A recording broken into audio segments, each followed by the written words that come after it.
तो finally demon slayer को लेकर अपडेट जो चाहिए था वो हमें मिल चुका है। और इसके अलावा सोलो लेवलिंग को लेकर एक बैड न्यूज भी है, वन पीस को लेकर भी एक बैड न्यूज है। And last but not the least यहाँ पे हम लोग बात करेंगे अपने पिछले वीक के एनिमे एपिसोड्स के बारे में, जहाँ पे इस बार क्या तबाही मची है उसको मेंशन करना तो जरूरी है। इसलिए चलो ज्यादा टाइम वेस्ट ना करते हुए आज की इस वीडियो को स्टार्ट करते हैं। तो जैसा कि वीडियो की स्टार्टिंग में मैंने वन पीस के बारे में आप लोग बताया, तो यहाँ पे वन पीस को ही पहले मेंशन करे, क्योंकि एक्चुअली में वन पीस को लेकर एक बहुत बुरी न्यूज है। और ये बुरी न्यूज आती है अपने फ्रैंकी के वॉइस आर्टिस्ट को लेकर। और शायद ये न्यूज आप लोगों को पता चल गया होगा, बट अगर आप लोग इस न्यूज से अनजान हो तो यहाँ पे मैं आप लोग बता दूं कि जो अपने फ्रैंकी के जापानीज वॉइस आर्टिस्ट थे जिनका नाम है काजुकी याओ, तो वन पीस एनिमे की जो 26 इयर्स की जर्नी थी वो बस इनकी यहीं तक थी। और हाँ, अब ये रिटायर हो चुके हैं अपनी हेल्थ इशू की वजह से। और इसी के साथ अब ये फ्रैंकी को भी वॉइस नहीं देंगे वन पीस के अंदर। और इसी के रिगार्डिंग इन्होंने अपना एक फेयरवेल मैसेज भी दिया है, इसमें ये खुद भी काफी ज्यादा दुखी है। और सबसे ज्यादा बुरा तो मुझे इस बात का लग रहा है कि अब मुझे फ्रैंकी की ये वाली वॉइस कभी सुनने को नहीं मिलेगी।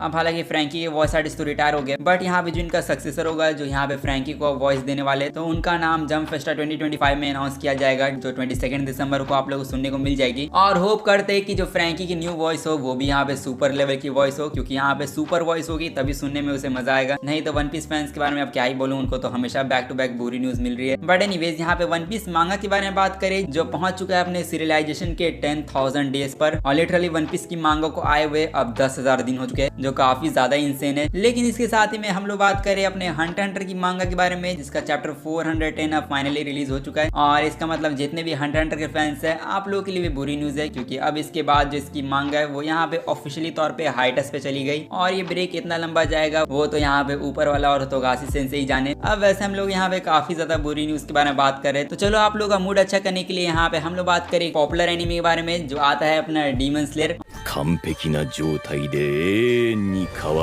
और डीमन स्लेयर किमेत्सु नो याइबा को लेकर तो आप लोग बस एक ही चीज जानिए कि यहाँ पे इसका न्यू ट्रेलर या फिर इसकी रिलीज डेट कब तक आएगी। तो हाँ, ये अपडेट अगर आप लोग चाहिए तो उसके रिगार्डिंग हमारे पास फाइनली एक अपडेट निकल के आ चुका है। और जैसे कि आप लोग पता होगा कि ये लोग 9 दिसंबर को कुछ अनाउंसमेंट करने वाले थे, तो हाँ इन लोगों ने कुछ अनाउंसमेंट किया है इसको लेकर। और यहाँ पे एक बात बोलूँ तो यहाँ पे demon slayer infinity Castle arc की मूवी का जो फर्स्ट ट्रेलर है वो अब उन्होंने फाइनली रिलीज कर दिया अपने चैनल पर। और ये लिटरली 2 मिनट 20 सेकंड का ट्रेलर है, जिसको आप लोग देखना चाहते हो तो मैं लिंक डिस्क्रिप्शन में दे दूंगा। बट इस ट्रेलर को देखने में फायदा नहीं है, क्योंकि ये 2 मिनट का ट्रेलर है, बट इसके अंदर एक भी न्यू सीन हम लोगों को नहीं दिखाया गया। और हाँ, यहाँ पे सीरियसली ये लोग मजाक नहीं कर रहे, यहाँ पे इन लोगों ने इतना बड़ा ट्रेलर ड्रॉप किया बट इसके अंदर एक भी न्यू सीन नहीं दिखाया। और कम से कम कोई विजुअली दिखा देते, बट वो भी नहीं दिखाया इन लोगों ने। यहाँ पे बस इन लोगों ने वही पुराने सीन को कंपाइल करके दिखा दिया। और देख के लगता है कि जो कंपाइलेशन वाला वर्ड है वो इन्हें कुछ ज्यादा ही पसंद है, इसलिए ये मूवी को भी कंपाइल करते हैं, ट्रेलर को भी कंपाइल करते हैं, जिस पर अब चलो ज्यादा कंप्लेन करने का तो कुछ फायदा नहीं है। बट हाँ, एक चीज ऑफिशियली तौर पे अब कंफर्म हो गई, जो अपनी Demon Slayer Kimetsu no Yaiba Infinity Castle arc की फर्स्ट मूवी जो होगी वो हम लोगों को 2025 में थिएटर में देखने मिलेगी। और मैं जानता हूँ कि आप लोग क्या बोलोगे कि ये चीज तो हम लोगों को पहले से पता है, क्योंकि काफी टाइम से मैं आप लोग बोल रहा हूँ कि डीमन स्लेयर की मूवी जो है वो 2025 में रिलीज होगी। और उसी चीज को काइंड ऑफ यहाँ पे डीमन स्लेयर वालों ने ऑफिशियली तौर पे कंफर्म किया है, जिस पर मैं जानता हूँ कि आप लोग डिसअपॉइंट हुए होंगे, क्योंकि काफी सारे लोग एक्सपेक्ट कर रहे थे कि कम से कम हम लोगों को कोई न्यू सीन्स दिखाए जाए। बट देख के लगता है कि यूफुटेबल स्टूडियो यहाँ पे कुछ ज्यादा ही सस्पेंस बना रहे हैं, जिस पर चलो उन्हें सस्पेंस बनाने देते हैं। बट हाँ, एक हिडन डिटेल के बारे में बात करें, जो अगर आप लोग इस ट्रेलर को ध्यान से देखोगे तो इसके लास्ट विजुअल के अंदर हम लोगों को दिखाया जाता है कि यहाँ पे जो मूवी है वो 2025 में रिलीज होगी। यहाँ पे ये नहीं कहा गया है कि सिर्फ जापान के अंदर पहले रिलीज होगी, इसलिए हम लोग एक्सपेक्ट कर सकते हैं कि इसको वर्ल्ड वाइड रिलीज किया जाए। मतलब जिस दिन जापान के अंदर रिलीज होगी ये मूवी, उस दिन यहाँ पे ये पूरी दुनिया में भी रिलीज होगी। क्योंकि अगर ये मूवी इंडिया से पहले रिलीज हो जाती है तो काफी सारे लोग यहाँ पे मूवी को स्पॉइल कर देते हैं, इसलिए मैं नहीं चाहूंगा कि यहाँ पे कोई मूवी को स्पॉइल करे। इसलिए यहाँ पे सभी जगह पे अगर एक साथ मूवी रिलीज होगी तो अच्छा रहेगा। बट हाँ, डीमन स्लेयर के फैंस अभी भी डिसअपॉइंट है, ये चीज हमें नहीं भूलनी चाहिए। और आपकी डिसअपॉइंटमेंट को थोड़ा सा कम करने के लिए यहाँ पे मेरे पास आप लोगों के लिए एक अपडेट है, जो है हमारे जंप फेस्टा को लेकर। और आप लोग पता होगा कि जंप फेस्टा के अंदर भी डीमन स्लेयर को पैनल मिला है, जहाँ पे इन्फिनिटी कैसल आर्क की मूवी को लेकर हम लोग कुछ और भी न्यू इन्फॉर्मेशन जानने को मिलेगी। तो हो सकता है कि जंप फेस्टा 2025 के अंदर हम लोगों को डीमन स्लेयर का कोई न्यू ट्रेलर देखने को मिल जाए। इसलिए आप लोगों को 21 लेके 22 दिसंबर का तो इंतजार करना होगा, क्योंकि इसको आने में अभी 2 हफ्ते बचे हुए हैं। और जंप फेस्टा की जितनी भी एनिमे न्यूज होगी उन सबको मैं इसी चैनल पर कवर करूंगा। तो अगर आप लोग उन अपडेट्स को मिस नहीं करना चाहते हो तो मेक श्योर आप लोग चैनल को सब्सक्राइब करके रख लो। और सच कहूं तो इस बार का जंप फेस्टा काफी ज्यादा इंसेन जाने वाला है, क्योंकि इस बार बैक टू बैक बड़े बड़े एनिमेस की अनाउंसमेंट सुनने को मिलेगी। बट बड़े बड़े एनिमे की अनाउंसमेंट से मुझे याद आया, तो हमारे एक और एनिमे को यहाँ पे जंप फेस्टा 2025 के अंदर स्पेशल बूथ मिला है, जो है अपना जोजोस बिजार एडवेंचर का एनिमे। और हाँ, जितने भी जोजोस बिजार एडवेंचर के फैन है, यहाँ पे आप लोग अपनी होप मत बढ़ाओ, बट अगर हमारी किस्मत अच्छी रही तो हमें पार्ट 7 की एनिमे की अनाउंसमेंट सुनने को मिल सकती है, जिसका पर्सनली इंतजार तो मैं यहाँ पे खुद भी कर रहा हूँ। बट चलो देखते हैं इस बार का जंप फेस्टा क्या सरप्राइजेस लेके आता है। अब वैसे यहाँ पे अगर आप लोग कोड गियास एनिमे के फैन हो तो यहाँ पे जो नेक्स्ट एनिमे न्यूज होगी वो आप लोगों के लिए इंपॉर्टेंट हो सकती है, क्योंकि अपने कोड गियास सीरीज के मल्टीपल न्यू प्रोजेक्ट्स को अनाउंस किया गया है जिनके ऊपर वर्क चल रहा है अभी। और ये सीरीज बहुत जल्द यानी 2026 के अंदर अपनी 20th एनिवर्सरी सेलिब्रेट करेगी, जिसका मतलब हम लोग को उस टाइम तक इसके बहुत सारी सीरीज की अनाउंसमेंट सुनने को मिलेगी। तो आप लोग इसके लिए एक्साइटेड हो सकते हो। अब वैसे यहाँ पे एक और पॉपुलर एनिमे के बारे में बात करें जिसको लेकर मुझे कल बहुत सारे लोग कमेंट कर रहे थे, और मैं बात कर रहा हूँ सोलो लेवलिंग के बारे में। तो यहाँ पे सोलो लेवलिंग के एनिमे को लेकर बहुत सारे लोग पूछ रहे हैं कि इसका सीजन 2 का फाइनल ट्रेलर कब आएगा, क्योंकि यहाँ पे मैंने बोला था कि 8 दिसंबर तक हम लोग को इसका फाइनल ट्रेलर देखने मिलेगा, क्योंकि हमें इन्फॉर्मेशन मिली थी कि जो अपना क्रंचीरोल है वो ब्राजील के कॉमिक कॉन के अंदर सोलो लेवलिंग का फाइनल ट्रेलर ड्रॉप करेंगे। बट ब्राजील का कॉमिक कॉन यहाँ पे खत्म भी हो गया, बट सोलो लेवलिंग का न्यू ट्रेलर दूर दूर तक नहीं देखने मिला, जिस पर मुझे समझ में नहीं आता है कि लोग किस तरीके की मार्केटिंग करे, क्योंकि सोलो लेवलिंग का एनिमे लिटरली नेक्स्ट मंथ में स्टार्ट होने वाला है और अभी तक हमारे पास कंफर्म रिलीज डेट भी नहीं है कि ये जनवरी के कौन से तारीख को आएगा। बट हाँ, कुछ इन्फॉर्मेशन हमारे पास जरूर आई है, जैसे जो इसका न्यू की विजुअल और ट्रेलर होगा वो हम लोग को बहुत जल्द दिखाया जाएगा, और साथ में इसके अंदर 13 एपिसोड्स होंगे जो मैंने आप लोगों को ऑलरेडी बता दिया है। और इतना ही नहीं, जो हमारे सोर्सेज है उनके अकॉर्डिंग हमें इस एनिमे को अर्ली जनवरी 2025 में दिखाया जाएगा, जो मैंने आप लोगों को ऑलरेडी बता रखा है कि इसको जनवरी के स्टार्ट में दिखाया जाएगा। मतलब डेट के हिसाब से बताऊं तो 4 जनवरी या फिर 11 जनवरी को यहाँ पे सोलो लेवलिंग सीजन 2 को दिखाया जाएगा। तो चलो ये भी ठीक ही है, अगर ये कंफर्म कर दे तो ज्यादा अच्छा रहता। बट सोलो लेवलिंग का फाइनल ट्रेलर क्यों नहीं दिखाया गया उसका रीजन भी मेरे पास है। यहाँ पे एक्चुअली में सोलो लेवलिंग सीजन 1 का जो रिपीट टेलीकास्ट है वो जापान के अंदर चल रहा है, और इसका जो रिपीट टेलीकास्ट है उसने पिछले सैटरडे ही इसका एपिसोड 11 ड्रॉप किया, और एपिसोड 11 दिखाने के बाद जो इसका एपिसोड 12 है वो हम लोग को नेक्स्ट वीक देखने मिलेगा, यानी नेक्स्ट सैटरडे। फिर उसके बाद इसका रिपीट टेलीकास्ट भी जापान में खत्म हो जाएगा, जिसके बाद सबसे ज्यादा चांसेस ये है कि हम लोग को सोलो लेवलिंग सीजन 2 का जो फाइनल ट्रेलर होगा वो हम लोग को नेक्स्ट संडे को देखने मिलेगा। जिस पर मैं आप लोग बस इतना ही कहूंगा कि आप लोग इंतजार करो, हम लोग को बहुत जल्द इसका एक न्यू की विजुअल और एक ट्रेलर देखने मिलेगा, जिस पर यहाँ पे सोलो लेवलिंग के फैंस, डीमन स्लेयर के फैंस और साथ में वन पीस के फैंस तीनों डिसअपॉइंट है। बट सोलो लेवलिंग की मानवा को लेकर मेरे पास एक अच्छी न्यूज है, और ये न्यूज आती है अपने यूनाइटेड स्टेट्स की तरफ से, क्योंकि यूएस के अंदर सोलो लेवलिंग मानवा का जो 10th वॉल्यूम है वो यहाँ पे सेकंड बेस्ट सेलर मानवा है नवंबर के मंथ में। मतलब नवंबर के मंथ में सोलो लेवलिंग की 10th वॉल्यूम ने सबसे ज्यादा अपनी कॉपी सेल की, जिस पर समझ में आ गया कि यहाँ पे सोलो लेवलिंग की मानवा भी यहाँ पे काफी सारे लोगों को पसंद आ रही है। बट एनीवेज देखा जाए तो यहाँ पे स्टिल हम लोग अभी भी बुरी न्यूज के बारे में बात करें तो आप लोग सवाल ये होगा कि अब ये बुरी न्यूज कब तक खत्म होगी। तो देखो, अब बुरी न्यूज तो आप लोग को सुनने को नहीं मिलेगी, लेकिन हाँ कुछ वियर्ड न्यूज है जो आप लोग सुनकर हैरान जरूर होने वाले हो। और ये न्यूज आती है अपने ओशिनोगो के मांगा आर्टिस्ट को लेकर, जिन्होंने एडमिट किया है कि वो एक्वा एक्स रूबी दिखाना चाहते थे ड्रॉ कर, बट अनफॉर्चुनेटली वो ऐसा नहीं कर पाए, क्योंकि किसी को भी ब्रदर और सिस्टर के प्यार को देखने में इंटरेस्ट नहीं है। और सच कहूँ तो अच्छा हुआ ये मांगा एंड हो गई, नहीं तो पता चलता है कि अपने रूबी और एक्वा और भी चीजें कर चुके होते मानवा के अंदर। बट एनीवेज, इससे ज्यादा भी क्रेजी न्यूज के बारे में बात करें जो आता है अपने दान को लेकर। और यहाँ पे दान को लेकर अभी लिटरली जापान के अंदर बहुत बड़ी कंट्रोवर्सी हो चुकी है, और ये कंट्रोवर्सी स्टार्ट हुई हमारे ट्विटर एक्स से, जहाँ पे एक 16 साल की आर्टिस्ट ने अपने ट्विटर अकाउंट पे एक पोस्ट किया, जहाँ पे उस लड़की ने अपने मोमो और ओकारुन को ब्लैक वॉश कर दिया। और लिटरली इस लड़की ने जो पोस्ट किया इसके ऊपर 64 मिलियन व्यूज है, और ये पोस्ट इतना ज्यादा वायरल गया ट्विटर एक्स के ऊपर, जिस पर यहाँ पे जितने भी जापानीज फैंस है वो यहाँ पे बहुत ज्यादा ऑफेंड हो गए, और इसी वजह से उस 16 साल की आर्टिस्ट को जापानीज फैंस की तरफ से बहुत ज्यादा बैकलैश मिला, और इसी रीजन की वजह से उसने अपने ट्विटर अकाउंट को भी प्राइवेट कर लिया, जिस पर आप लोग अपना ओपिनियन शेयर कर सकते हो। कम से कम आप लोग यही बता देना कि अपने मोमो और ओकारुन का ये जो आर्ट है वो कैसा लग रहा है। और इसी के साथ सच कहूँ तो यहाँ पे हम लोगों ने ऑलमोस्ट अपने सभी एनिमे अपडेट्स के बारे में बात कर लिया। तो अब सभी अपडेट्स के ऊपर बात करने के बाद अब हम लोग बात करें अपने पिछले वीक के एनिमे एपिसोड्स के बारे में, जहाँ पे पिछले वीक भी हम लोगों को काफी सारे इंसेन एनिमे के एपिसोड देखने मिले। और यहाँ पे फिर चाहे वो ब्लू लॉक हो या फिर ब्लीच, क्योंकि इन दोनों एनिमेज की जैसे ही लेटेस्ट एपिसोड आए वैसे ही आप में से कुछ लोगों ने यहाँ पे वीडियो में और इंस्टाग्राम के ऊपर कमेंट करना स्टार्ट कर दिया। तो हाँ, मैंने इन दोनों की 10 एपिसोड को देख लिया, और हाँ मानना पड़ेगा कि ब्लू लॉक के एनिमे के अंदर इस बार थोड़ी सी बेटर एनिमेशन हम लोगों को दिखाई गई, स्पेशली जो हमारा जो सीडो का इंसेन गोल था उसको एनिमे के अंदर कम से कम इन लोगों ने ढंग से अडेप्ट किया। और चलो यहाँ पे मुझे खुशी हो रही है कि ब्लू लॉक एनिमे के अंदर हम लोगों को एनिमेशन देखने को मिल रही है, नहीं तो एनिमेशन की भी बहुत ज्यादा कमी थी ब्लू लॉक के अंदर। अब ऐसे जो शीडो का इंसेन गोल था वो यहाँ पे ब्लू लॉक के एपिसोड को टॉप पे तो पहुंचा देगा, बट हम लोग अपने दूसरे एनिमे को नहीं भूल सकते जो है अपना bleach 1000 year of blood war, जिसका जो लेटेस्ट एपिसोड यानी एपिसोड 10 आया है। उसको देखने के बाद मैं बस ये कहूंगा कि ब्लीच ने हमेशा की तरह यहाँ पे एक पीक एपिसोड को ड्रॉप किया, और इस एपिसोड के अंदर वापस हम लोग को मायूरी की फाइट देखने मिली, जहाँ पे एनिमेशन काफी ज्यादा क्लीन और डिटेल थी। और इसी के साथ में जो अपनी नेमो वाला सीन था वो यहाँ पे कुछ ज्यादा ही खतरनाक चला गया, और उसके एनिमेशन मांगा से काफी ज्यादा एक्यूरेटली की गई, और स्पेशली नेमो वाले वर्जन में जो इन लोगों ने OST यूज किया वो इस सीन को और भी ज्यादा एपिक बना देता है। और देख के लगता है कि मेरे साथ साथ ब्लीच के लेटेस्ट एपिसोड को बहुत सारे लोगों ने एंजॉय किया, और इसीलिए जो इसका लेटेस्ट एपिसोड है वो इस बार फिर से हाईएस्ट रेटेड एपिसोड बन गया इस वीक का, जहां पे लिटरली इसको 9.6 आउट ऑफ 10 की रेटिंग मिली। और ब्लू लॉक सीजन 2 के एपिसोड 10 को 8.5 आउट ऑफ 10, बट साथ ही में दान दादान के एपिसोड 10 को 8 आउट ऑफ 10 की रेटिंग मिली। बट ब्लू बॉक्स एनिमे की रेटिंग थोड़ी सी कम चल रही है क्योंकि इसके 10th एपिसोड को 7.8 आउट ऑफ 10 की रेटिंग मिली। और इस बार के ड्रैगन बॉल दाइमा के लेटेस्ट एपिसोड के अंदर इसको 7.6 आउट ऑफ 10 की रेटिंग मिली। और इसके अलावा जो अपनी लॉर्ड ऑफ द रिंग्स की एनिमे मूवी है उसको यहाँ पे 7 आउट ऑफ 10 की रेटिंग मिली। जो चलो इनकी IMDb रेटिंग ज्यादा बुरी तो नहीं लग रही है। अब वैसे आप लोग ब्लू लॉक सीजन 2 और साथ ही में bleach housing of blood war के पार्ट 3 के एपिसोड 10 को कितना रेट करोगे, वो आप लोग मुझे कमेंट में आके बता देना। और इसी के साथ जितने भी एनिमे अपडेट्स हम लोग को सैटरडे और संडे को सुनने को मिले वो सारे अपडेट्स मैंने आप लोग बता दिया है। तो अब आप लोगों का काम बनता है इस वीडियो को जाके लाइक कर देना। और फ्यूचर में अगर आप लोग को ऐसी अपडेट्स चाहिए तो चैनल को सब्सक्राइब करके रख लो। और मैं मिलूंगा आप लोगों से बस ऐसी ही अगली वीडियो में, तब तक के लिए सायोनारा एंड पीस आउट।